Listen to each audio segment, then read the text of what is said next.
Hi there, Julie Gray here, and today I want to talk to you about what to do with uncomfortable feelings. This is the vast majority of the basis of my coaching conversations. I'm stressed, I'm anxious, I'm frustrated, I'm feeling stuck, maybe depressed, I can't get myself to move forward. What do I do? What do I do about this? So I'm going to give you a couple of different ways to think about this.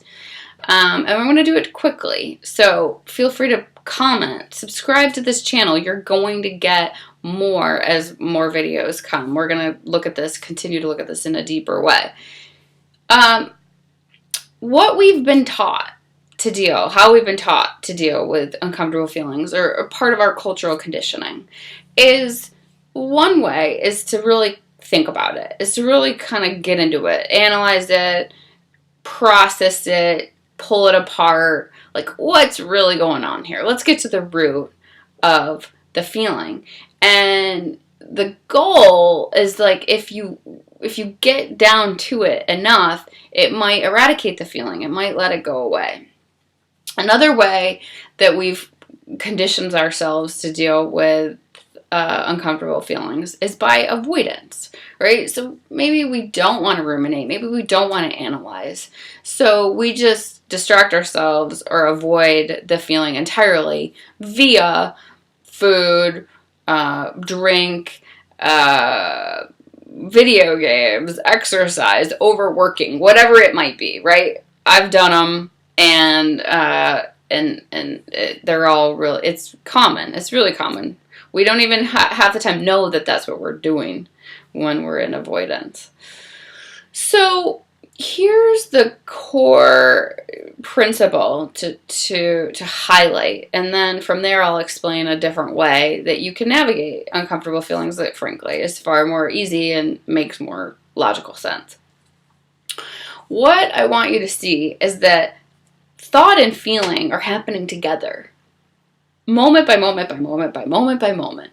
As I have a thought, I then have a feeling. It's how the system works, which is kind of mind-blowing, frankly, that we're not taught this. Think about it this way. You can't think angry thoughts and have not angry feelings. Like, you have to have angry feelings as a result of angry thoughts. Or you can't think angry thoughts and have loving feelings. It just doesn't work that way. They're happening together. They're connected. So why is this so important?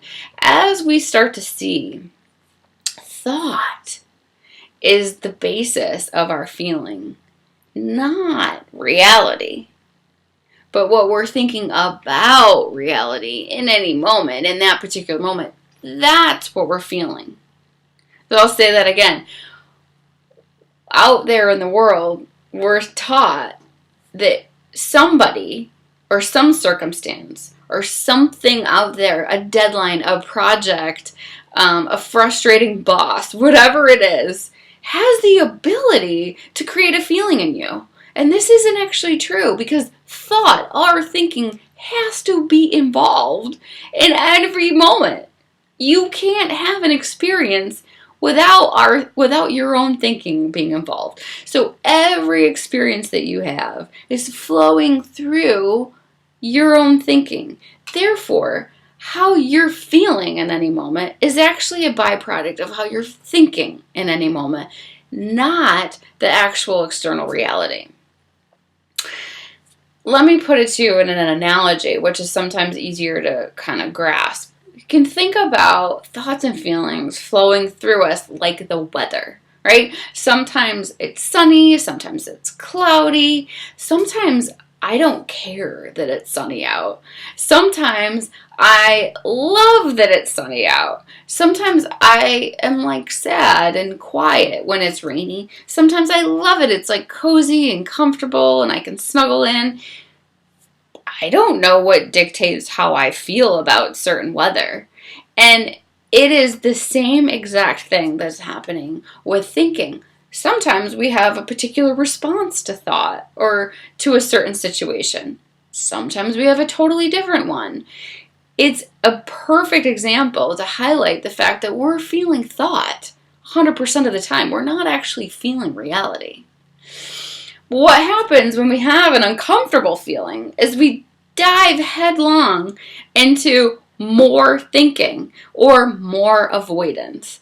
So what we're doing is inadvertently trying to run the weather, our own internal weather. We're trying to say, hey, I don't like this feeling. This is a problem. Let me go deal with it. Let me figure out how to deal with this, or let me figure out how to not deal with this. Right?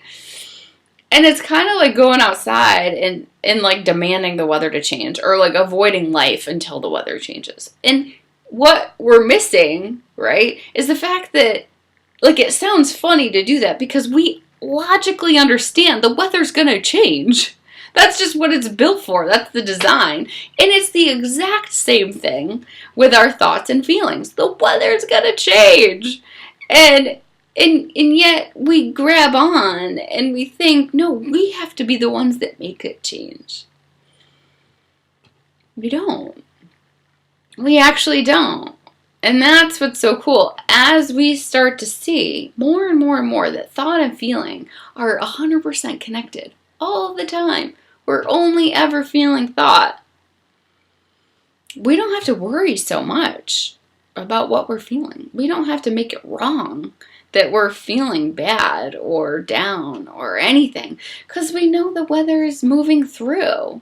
And we also know that it makes no logical sense to pursue the source of that when we already know the source is how we happen to be thinking in any moment. Looking at the direction of the source rather than the byproduct of the thinking, the feeling, right? Looking at the direction of the source quiets the mind. You've got less to do now. And as your mind settles and you drop into that deeper space, insights arise, new thinking shows up. And from there, you've got a whole new way, of a whole new option for yourself for how to move through uncomfortable feelings. Try this out. I know this is different. I would love to hear from you. I would love to hear your questions. I would love to hear your comments. And like I said, subscribe to the channel. We're going to keep exploring this more and more deeply. Take care until next time.